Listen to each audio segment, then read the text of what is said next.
for the lead. You have Earnhardt in front, Marlin in second. And now Ernie Irvin is back to third. And guess who? Dale Jarrett comes into fourth.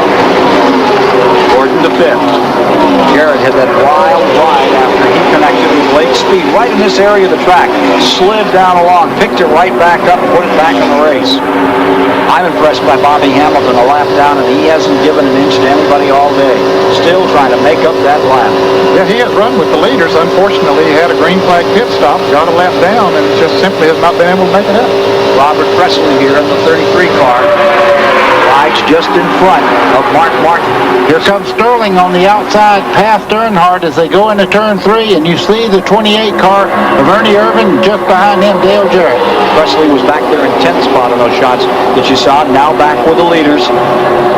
Earnhardt on the inside and Sterling Marlin outside. And Ernie going with Earnhardt down on the inside. That's going to hit. Oh, he got trouble. Terrible crash. Front of the field all torn up. Earnhardt's car destroyed. A major crash.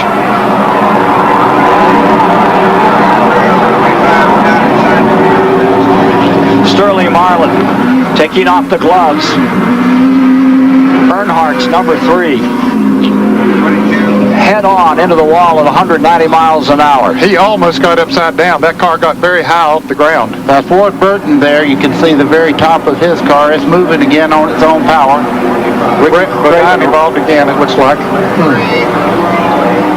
There's another car resting just to the inside of Earnhardt's that's absolutely gone. That is the Marlin car. Whole side gone, front end bashed in. Kenny Schrader. Craven getting back underway. Kenny Schrader was involved. Wally Dallenbach was involved.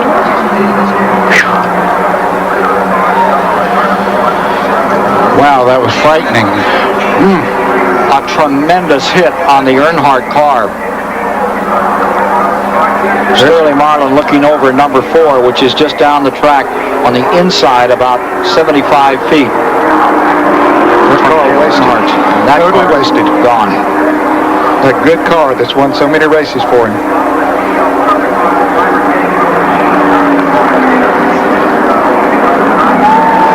Dale Earnhardt still in his car.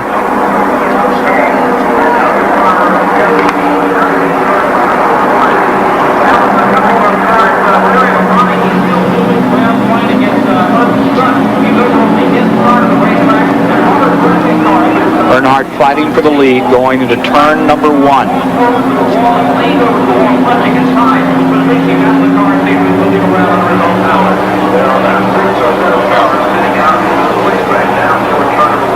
Greg Sachs. Greg Sachs' car has been collected in this wreck.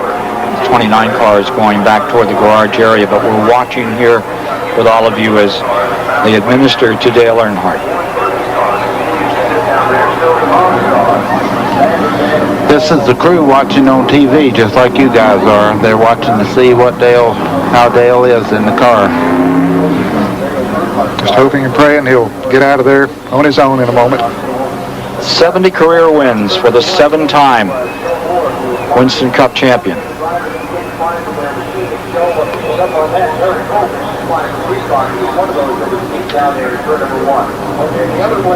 And they're going to cut him out of the car. 5-time winner of this race. Dale Earnhardt has crashed and crashed as hard as we've seen him crash in years since a knockdown he had at Daytona in practice for the Grand National car once. Sterling Marlin walking back down the track toward the pit area.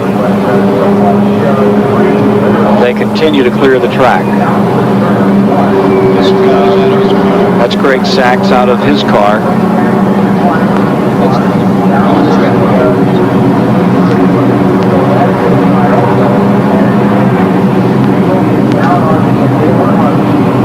Derek Cope's number 12 was also collected in this wreck. Derek wasn't here for the first day of practice. His dad had suffered a heart attack and he had gone home at that time. He was back here and running well. Richard Childress looking on, the car owner. And Dale Earnhardt is coming out of his car.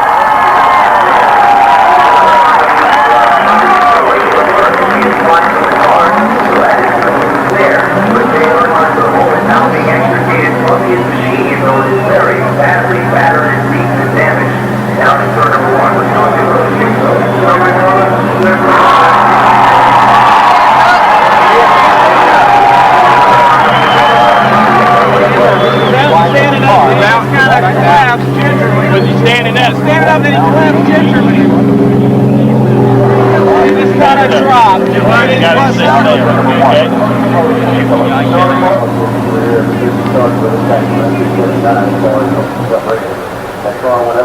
And Earnhardt is on his feet.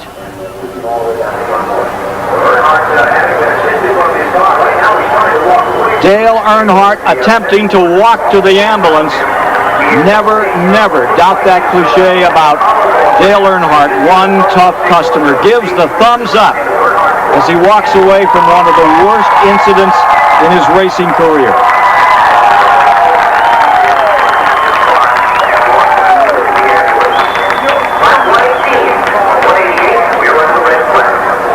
Let's join Mike Joy down on pit road. Mike? Larry McReynolds is here. He's holding hammer and body tools, waiting for this race to get restarted to fix the right front of Ernie's car. What happened? Well, you know, obviously it was hard for us to see, but it looked like we was on the low lane, and it scared me to death because I seen Ernie all the way down on the apron. So he had his left side wheels down, so he could not go no further. And looked like Sterling just come down on us, got us in the right front, and unfortunately him and Dale Earnhardt come out on the raw end. Hate it happened, but you can only go so low on this racetrack, and you know, you can lift, but if you lift, you get passed by a whole freight train. So we got a little right front damage. We'll fix it on this pit stop. It's going to cost us some track position, but we'll just do the best we can. Still got a lot of racing to go. After that brutal accident, it seems inconceivable that Earnhardt walked to that ambulance. Let's take a look at what happened to Dale Earnhardt and the rest of the field here in turn one as they battle for the lead. Ned? Well, you can see Earnhardt is leading. Ernie Irvan trying to pass the 4-car of Sterling Marlin, touches him, shoots the left front of Marlin's car down into Earnhardt, Earnhardt into the wall, and then since they were at the front of the pack, lots of other cars came along and got involved. Earnhardt rolling over in that incident. Another angle.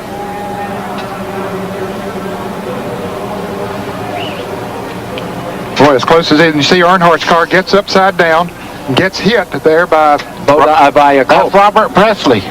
Robert Presley in the 33 got into Earnhardt when he was upside down there. But Cope was the first one, got him in the roof. Derek Cope in that 12 tangled with him as well as it was spinning and crashing.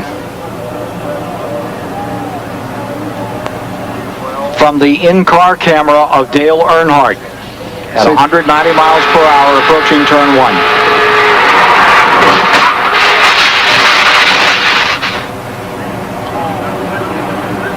Sterling Marlin's pictures of this incident.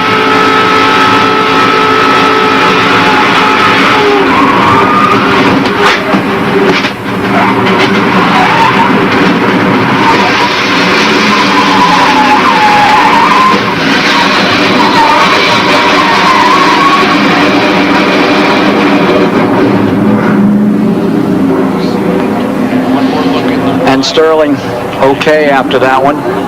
Dale Earnhardt has at least a broken collarbone. Another look. Well, you can see the 28 and the 4-car touch, and the 4-car gets into the right rear of Earnhardt, shoots him right straight into the wall. Earnhardt's car gets on its roof, gets hit first by Derek Cope, and then the car 33 of Robert Presley comes along and hits him as well. And lots of other cars get involved. Simply nowhere to go. When you got that many cars running at that speed, that was the fastest part of the racetrack. When they came just past the start-finish line, well, there's going to be some big damage, and there certainly was. Mark Martin spinning through it.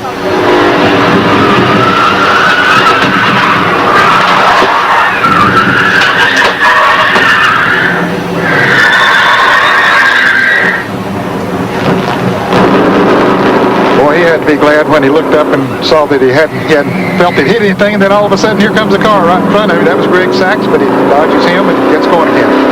The loud noise you heard there with the outer part of the tire. The inner liner stayed up, but you could hear the outer tire pop as he was sliding around. The pictures from Mark Martins, number 6. He'll be able to continue. He's being shown in the lead lap in 13th position. Back in the infield, David Hobbs is sawed out, Earnhardt's car owner. Richard Childress, the question we got to ask you is, how is Dale? Well, you know, he's hurting in his chest and his collar, and I think they were going to airlift him over to Caraway, and but it don't look like anything's broke on him. And I was talking to him, and he's going to be real sore tomorrow, and he took a heck of a ride. He took an incredible ride from what the booth said. Just sounded a real awful crash down in turn 1. Yeah, it's tough, but I'm just happy that he's good and was up and talking, and proud of our cars for holding up. Red flag condition at Talladega in the Diehard 500. For the completion of the 500, there are the remains of Earnhardt's number 3 car. He did walk away. Now the situation is this. Dusk is settling in here. The circumstances are we'll have a 5-lap shootout after this 5th caution period and red flag.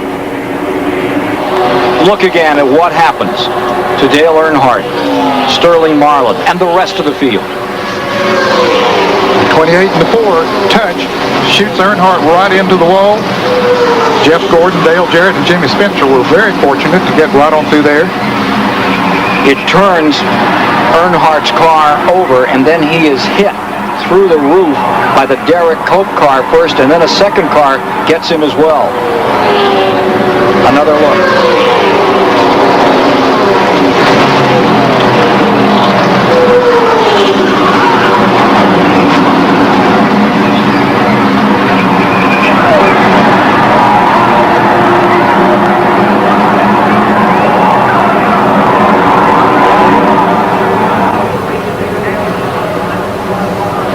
Another angle.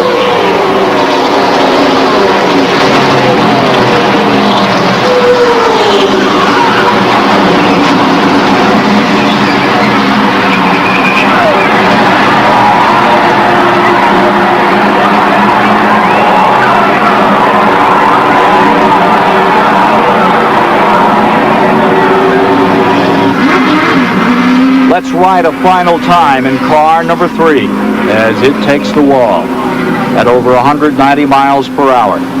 In all, 14 cars involved in this catastrophe. 16 cars in the lead lap as we get ready to decide this in this 5-lap shootout.